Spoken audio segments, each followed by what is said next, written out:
ಹರಿವಂಶ ಹೇಳ್ತದಲ್ವ, ಯಾವಂತಿ ವೇದಾಕ್ಷರಾಣಿ ಪಠಿತಾನಿ ದ್ವಿಜಾತಿಭಿ ತಾವಂತಿ ಹರಿನಾಮಾನಿ ಪಠಿತಾನಿ ನ ಸಂಶಯ. ಎಷ್ಟು ನೀವು ವೇದಗಳನ್ನು ಹೇಳ್ತೀರಿ, ವೇದದ ಒಂದೊಂದು ಅಕ್ಷರವೂ ಕೂಡ ಒಂದೊಂದು ಸ್ವರ, ವ್ಯಂಜನ ಇತ್ಯಾದಿಗಳು ಕೂಡ ಅದು ಭಗವಂತನ ನಾಮವನ್ನೇ ಹೇಳುವಂಥದ್ದು. ಹಾಗಾಗಿ ಯಾವಂತಿ ವೇದಾಕ್ಷರಾಣಿ ಪಠಿತಾನಿ, ಎಷ್ಟು ವೇದದ ಅಕ್ಷರವನ್ನು ನೀವು ಹೇಳ್ತೀರಿ, ಓದ್ತೀರಿ, ತಾವಂತಿ ಹರಿನಾಮಾನಿ ಪಠಿತಾನಿ, ಅಷ್ಟು ಭಗವಂತನ ಹೆಸರನ್ನು ಹೇಳಿದಾಗ ಆಯಿತು ಅಂತದೆ ಪುರಾಣ. ಹಾಗಾಗಿ ನೀವಲ್ಲಿ ಕೂತು ವೇದ ಬಂದರೆ ವೇದ, ಅಷ್ಟಾಕ್ಷರ ಬಂದರೆ ಅಷ್ಟಾಕ್ಷರ, ಏನೂ ಬಾರದಿದ್ದರೆ ರಾಮ ಹೇಳಿದರೂ ಸಾಕಾಗ್ತದೆ, ಕೃಷ್ಣ ಹೇಳಿದರೂ ಸಾಕಾಗ್ತದೆ. ಹೀಗೆ ನೀವು ಹೇಳುವಂತಹ ಯಾವ ಮಂತ್ರ ಉಂಟು, ಅಥವಾ ಯಾವ ನಾಮ ಜಪ ಉಂಟು, ಅಥವಾ ಯಾವ ಸ್ತೋತ್ರಗಳುಂಟು, ಈ ನಾವು ಹೇಳುವಂತಹ ಮಂತ್ರ, ಸ್ತೋತ್ರ, ಜಪ ಇತ್ಯಾದಿಗಳನ್ನೆಲ್ಲ ಕೇಳಲಿಕ್ಕೋಸ್ಕರನೇ ದೇವರು ಆ ಪ್ರತಿಮೆಯಲ್ಲಿ ಬಂದು ಕೂತ್ಕೊಳ್ಳುವುದು ಅಂತ ಸ್ಪಷ್ಟವಾಗಿ ಹೇಳಿಬಿಟ್ಟಿದ್ದಾರೆ. ಇಷ್ಟು ವ್ಯಕ್ತವಾಗಿ ಹೇಳಿದ ಭಾಗಗಳು ನಮಗೆ ತುಂಬ ಕಡಿಮೆ. ಹೀಗೆ ನಾವು ಆ ವಿಚಾರವನ್ನು ಮನಸ್ಸಿನಲ್ಲಿಟ್ಟುಕೊಂಡು ದೇವಾಲಯಗಳಲ್ಲಿ ನಮ್ಮ ಭಕ್ತಿಯನ್ನು ಸಮರ್ಪಿಸಬೇಕು ಅನ್ನುವುದು ವರಾಹ ಭಗವಂತ ನಮಗೆ ತೋರಿಸಿಕೊಟ್ಟ ಮಾರ್ಗ. ಇದೆಲ್ಲ ಆದ ನಂತರ ದೇವರ ಪ್ರತಿಷ್ಠೆಯಾಯಿತು, ಪೂಜೆಯಾಯಿತು, ಕೊನೆಗೆ ದೇವರ ಹತ್ರ ಒಂದು ಪ್ರಾರ್ಥನೆ ಮಾಡಲಿಕ್ಕುಂಟು.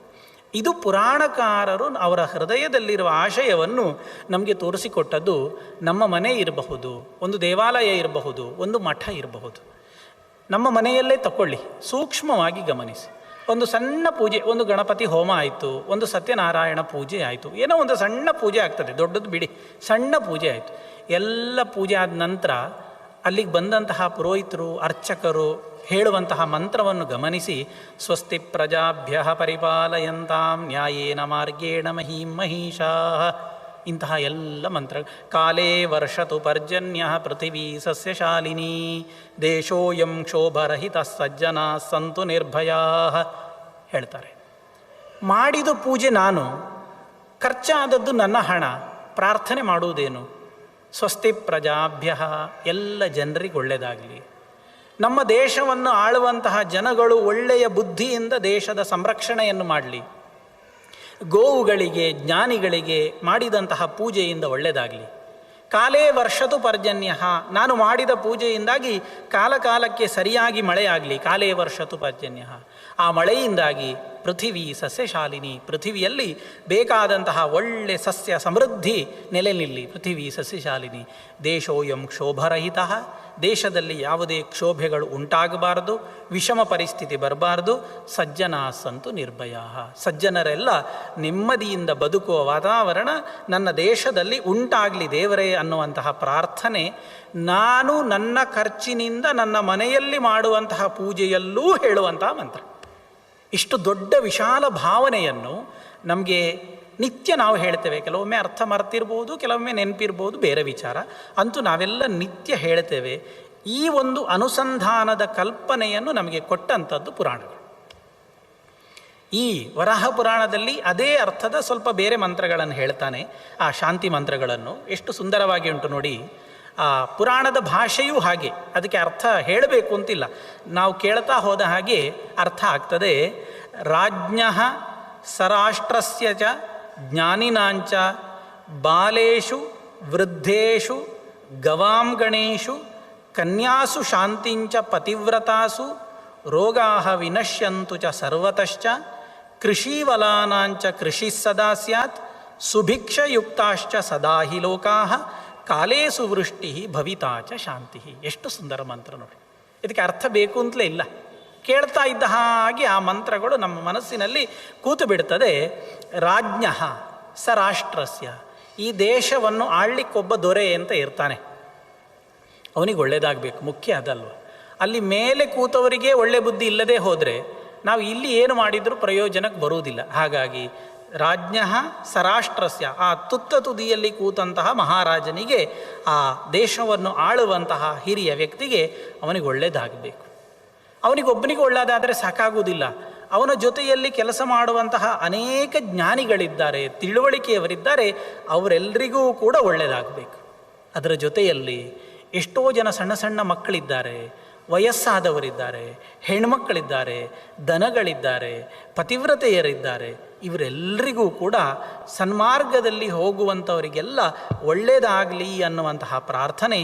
ರೋಗಾಹ ವಿನಶ್ಯಂತು ಚ ಸರ್ವತಶ್ಚ.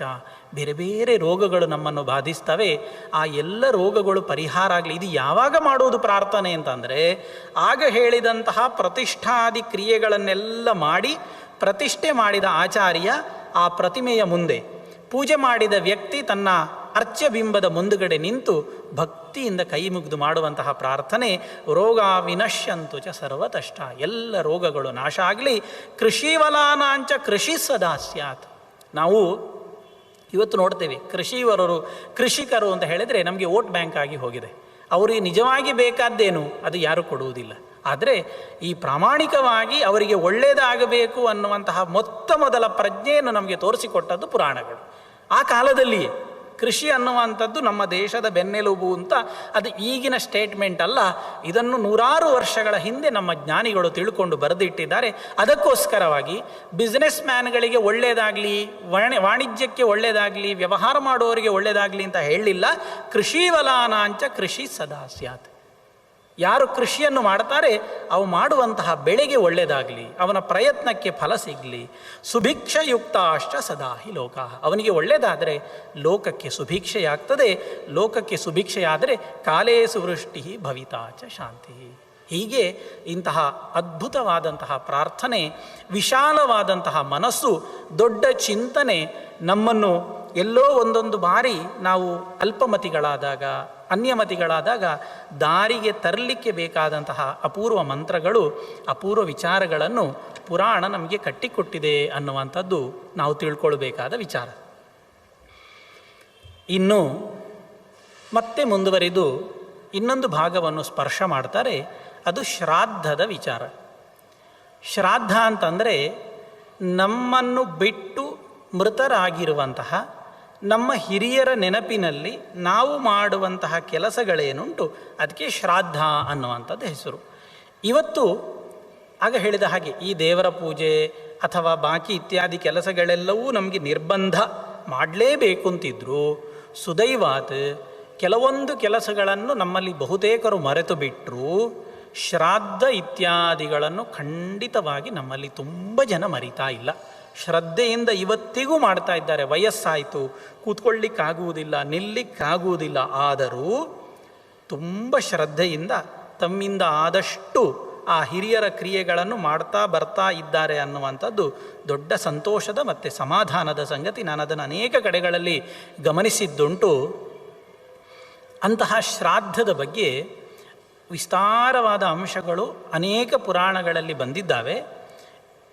ವರಾಹ ಪುರಾಣವೂ ಕೂಡ ಅದರ ಬಗ್ಗೆ ಕೆಲವೊಂದಿಷ್ಟು ಅಂಶಗಳನ್ನು ಬೆಳಕು ಚೆಲ್ತದೆ. ಅದು ಹೇಳುತ್ತದೆ, ಸುರುವಿಗೆ ನಮ್ಮಲ್ಲಿ ಎಲ್ಲರೂ ಕೇಳುವಂತಹ ಪ್ರಶ್ನೆ, ಅದನ್ನು ವರಾಹ ಪುರಾಣವು ಕೇಳ್ತದೆ. ನಮ್ಮ ಬುದ್ಧಿಜೀವಿಗಳು ಕೇಳ್ತಾರೆ, ಅಲ್ಲ ನೀವು ಶ್ರಾದ್ದ ಹಾಕಿದ ಕೂಡಲೇ ನಿಮ್ಮ ಅಪ್ಪನಿಗೆ ಹೋಗಿ ಸಿಗ್ತದ? ನೀವು ಹಾಕುವಂಥದ್ದು ಶ್ರಾದ್ದ ಇಲ್ಲಿ, ಅಲ್ಲಿರುವುದು ನಿಮ್ಮ ಅಪ್ಪ ಸತ್ತಿದ್ದಾನೆ, ಅವನಿಗೆ ಹೋಗಿ ಸಿಗ್ತದಾ ಅಂತ ಕೇಳಿದರೆ ಅವರು ಹೇಳ್ತಾರೆ, ಈ ಪ್ರಶ್ನೆಯನ್ನೆಲ್ಲ ಸಾಕಷ್ಟು ಕೇಳಿ ಆಗಿದೆ, ಅದಕ್ಕೆಲ್ಲ ಉತ್ತರ ಕೊಡುವ ಅಗತ್ಯ ಇಲ್ಲ. ಸಿಗ್ತದೆ, ಯಾಕೆ ಸಿಕ್ಕುವುದಿಲ್ಲ? ಯಾರಿಗೆ ಯಾವ ವ್ಯಕ್ತಿಯ ಒಟ್ಟಿಗೆ ಸಂಬಂಧ ಉಂಟು, ಈ ಮಗನಿಗೆ ತನ್ನ ಅಪ್ಪನೊಟ್ಟಿಗೆ ಅಪ್ಪನ ಶರೀರದ ಅಂಶವನ್ನು ಪಡೆದು ಈ ಭೂಮಿಯಲ್ಲಿ ಹುಟ್ಟಿ ಬಂದಿದ್ದಾನೆ, ಅಂತಹ ಮಗ ತನ್ನ ಅಪ್ಪನಿಗೆ ಇದು ಸೇರಬೇಕು ಅನ್ನುವಂತಹ ಒಂದೇ ಉತ್ಕಟ ಉದ್ದೇಶದಿಂದ, ಅದೇ ಲಕ್ಷ್ಯದಿಂದ, ಭಕ್ತಿಯಿಂದ ಕೊಟ್ಟರೆ ಖಂಡಿತ ಮುಟ್ಟುತ್ತದೆ ಅಂತಾನೆ. ಅಲ್ಲ, ಹೇಗೆ ಮುಟ್ಟುತ್ತದೆ ಕೇಳಿದರೆ, ಹೇಗೆ ಮುಟ್ಟುತ್ತದೆ ಅಂದರೆ ಅದು ಮುಟ್ಟುತ್ತದೆ ಹೇಗೆ? 1,000 ದನಗಳನ್ನು ಗೋಶಾಲೆಯಲ್ಲಿ ಬಿಟ್ಟು ನೋಡಿ. ಒಂದು ಕರು, ಅದರಲ್ಲಿ ಯಾವುದೋ ಒಂದು ದನ ಕರು ಹಾಕಿ ಇರುತ್ತದೆ. ಒಂದು ಕರುವನ್ನು ಎಳ್ಕೊಂಡು ಕೋಣೆಯಲ್ಲಿ ಹಾಕಿ 1,000 ದನಗಳನ್ನು ಬಯಲಲ್ಲಿ ಬಿಡಿ. ಈ ಒಂದು ಕರುವನ್ನು ನೀವು ಕೋಣೆಯಿಂದ ಬಿಟ್ಟರೆ 1,000 ದನಗಳ ಮಧ್ಯದಲ್ಲಿ ಯಾರು ತನ್ನ ಅಮ್ಮ, ಯಾರು ತನ್ನನ್ನು ಹೆತ್ತವಳು, ಭಾಷೆ ಇಲ್ಲದ, ವಿದ್ಯೆ ಇಲ್ಲದ, ತಿಳುವಳಿಕೆ ಇಲ್ಲದ ಕರು 10 ನಿಮಿಷದಲ್ಲಿ ಹುಡುಕಿ ಬಿಡ್ತದೆ. ಮತ್ತು ಯಾವ ದನದ ಕೆಚ್ಚಲಿಗೂ ಬಾಯಿ ಹಾಕುವುದಿಲ್ಲ, ತನ್ನದೇ ತಾಯಿಯ ಹತ್ತಿರ ಹೋಗಿ ಅವಳ ಕೆಚ್ಚಲಿಗೆ ಬಾಯಿ ಹಾಕಿ ಹಾಲು ಕುಡಿತದೆ. ಹ್ಯಾಕ್ ಕುಡಿತದೆ? ಯಾರು ಆ ಕರುವಿಗೆ ಪಾಠ ಮಾಡಿದರು? ತಾಯಿಯ ಮೈಯ ಬಣ್ಣ, ತನ್ನ ತಾಯಿಯ ಗುರುತು, ತನ್ನ ತಾಯಿಯ ಆಕಾರ, ತನ್ನ ತಾಯಿಯ ದೇಹ, ಇದು ಯಾರಾದರೂ ಆ ಮಗುವಿಗೆ ಪಾಠ ಮಾಡಿದ್ರ? ಆ ಕರುವಿಗೆ ಪಾಠ ಮಾಡಿದ್ರ? ಇಲ್ಲಲ್ಲ. ಕುಡಿಯುವುದು ಸತ್ಯ ಅಲ್ಲ, ಹೌದು. ಹಾಗಾದರೆ ಆ ತಾಯಿ ಮತ್ತು ಮಗುವಿನ ಸಂಬಂಧದ ಮಧ್ಯದಲ್ಲಿರುವಂತಹ ಒಂದು ತಂತು, ಒಂದು ಎಳೆ, ಇದನ್ನು ಕಲ್ಪಿಸಿದವ ಭಗವಂತ, ಇದನ್ನು ತೋರಿಸಿದವ ಭಗವಂತ. ಅದೇ ರೀತಿಯಲ್ಲಿ ನಾವಿಲ್ಲಿ ಹಾಕಿದಂತಹ ಶ್ರಾದ್ದದ ಒಂದು ಅಂಶ ನಮ್ಮ ಹಿರಿಯರಿಗೆ ಸಿಕ್ಕುವ ಹಾಗೆ ಅದೇ ದೇವರು ನೋಡಿಕೊಳ್ತಾನೆ. ಇದು ಸತ್ಯ ಆದರೆ ಅದೂ ಕೂಡ ಸತ್ಯ ಅಂದುಬಿಡ್ತಾರೆ ಪುರಾಣ. ಯಥಾ ಗೋಷು ಪ್ರನಷ್ಟಾಸು ವತ್ಸೋ ವಿಂದತಿ ಮಾತರಂ ತಥಾ ಶ್ರಾದ್ದೇಶು ದೃಷ್ಟಾಂತಹ ಮಂತ್ರ ಪ್ರಾಪಯತೆ ತಂ. ಮಂತ್ರ ಅವನಿಗೆ ಹೋಗಿ ಹುಡುಕಿ ಅಲ್ಲಿ ಅವನಿಗೆ ಕೊಡಬೇಕಾದ ರೀತಿಯಲ್ಲಿ ಕೊಡ್ತದೆ. ಈ ಜನ್ಮದಲ್ಲಿ ನನಗೆ ಅಪ್ಪ ಆಗಿದ್ದವ ಮುಂದಿನ ಜನ್ಮದಲ್ಲಿ ಮನುಷ್ಯನೇ ಆಗಬೇಕು ಅಂತಿಲ್ಲ. ಯಾವುದೋ ಯೋನಿಯಲ್ಲಿ ಯಾವುದೋ ಸ್ಥಳದಲ್ಲಿ ಹುಟ್ಟಿ ಬರ್ಬೋದು. ಆ ಬದುಕಿನಲ್ಲಿ ಆ ಯೋನಿಯಲ್ಲಿ ಹುಟ್ಟಿ ಬಂದಾಗ ಯಾವುದು ಅವನ ಆಹಾರ, ಅವ ದನ ಆಗಿದ್ದರೆ ಹುಲ್ಲು, ಅವ ಹಿಂಸ್ರ ಪ್ರಾಣಿಯಾಗಿದ್ದರೆ ಅವನಿಗೆ ಬೇಕಾದ ಆಹಾರ, ಹೀಗೆ ಅವನಿಗೆ ಬೇಕಾದ ಆಹಾರವನ್ನು ಪರಿವರ್ತನೆ ಮಾಡಿಕೊಡುವಂತಹ ಶಕ್ತಿ ಆ ಮಂತ್ರಗಳಿಗುಂಟು. ಆ ಮಂತ್ರಗಳಿಂದ ಪ್ರತಿಪಾದ್ಯರಾದಂತಹ ದೇವತೆಗಳಿಗುಂಟು. ಅದಕ್ಕೋಸ್ಕರ ಶ್ರಾದ್ದ ಅನ್ನುವಂಥದ್ದು ನೇರವಾಗಿ ನಮ್ಮ ಹಿರಿಯರಿಗೆ ಕೊಡುವಂಥದ್ದಲ್ಲ. ಹಿರಿಯರ ನೆನಪಿನಲ್ಲಿ ಪಿತೃಗಣಗಳು ಅಂತ ಒಂದು ದೊಡ್ಡ ದೇವತಾಗಣ ಉಂಟು, ಸಮೂಹ ಉಂಟು. ಆ ಪಿತೃದೇವತೆಗಳಿಗೆ ನಾವು ಶ್ರಾದ್ದದ ಪಿಂಡವನ್ನು ಅರ್ಪಿಸ್ತೇವೆ. ನಾವು ಹಾಕಿದ ಪಿಂಡವನ್ನು ಪಿತೃದೇವತೆಗಳು ಸ್ವೀಕಾರ ಮಾಡಿಕೊಂಡು ಯಾವ ಅಡ್ರೆಸ್ಸಿಗೆ ನಾವು ಟು ಅಡ್ರೆಸ್ ಬರಿತೇವಲ್ಲ, ಹಾಗೆ ಸರಿಯಾದ ಆ ಗೋತ್ರ, ಹೆಸರು, ಸಂಬಂಧ ಇದಿಷ್ಟನ್ನು ಹೇಳಿ ಟು ಅಡ್ರೆಸ್ ಬರೆದು ಹಾಕಿದರೆ ಫ್ರಮ್ ಅಡ್ರೆಸ್ಸಿಂದ ಹೇಗೆ ಕೊರಿಯರ್ ಸರಿಯಾಗಿ ಹೋಗಿ ಮುಟ್ಟುತ್ತದೆ, ಪೋಸ್ಟ್ ಸರಿಯಾಗಿ ಮುಟ್ಟುತ್ತದೆ, ಹಾಗೆ ಈ ಪಿತೃದೇವತಾ ಸಮೂಹ ನಾವು ನಾಮ, ಗೋತ್ರ, ಸಂಬಂಧ ಉಚ್ಚಾರಣೆ ಮಾಡಿಕೊಟ್ಟಂತಹ ಆ ಪಿಂಡವನ್ನು ತತ್ತದ್ ವ್ಯಕ್ತಿಗಳಿಗೆ ತತ್ತದ್ ರೂಪದಲ್ಲಿ ತತ್ತದ್ ಆಹಾರ ಪದಾರ್ಥ ಕ್ರಮದಲ್ಲಿ ಹೋಗಿ ಮುಟ್ಟಿಸ್ತಾರೆ ಅನ್ನುವಂತಹ ಮಾತು ವರಾಹ ಪುರಾಣ ತುಂಬ ಸುಂದರವಾಗಿ ಹೇಳಿದೆ.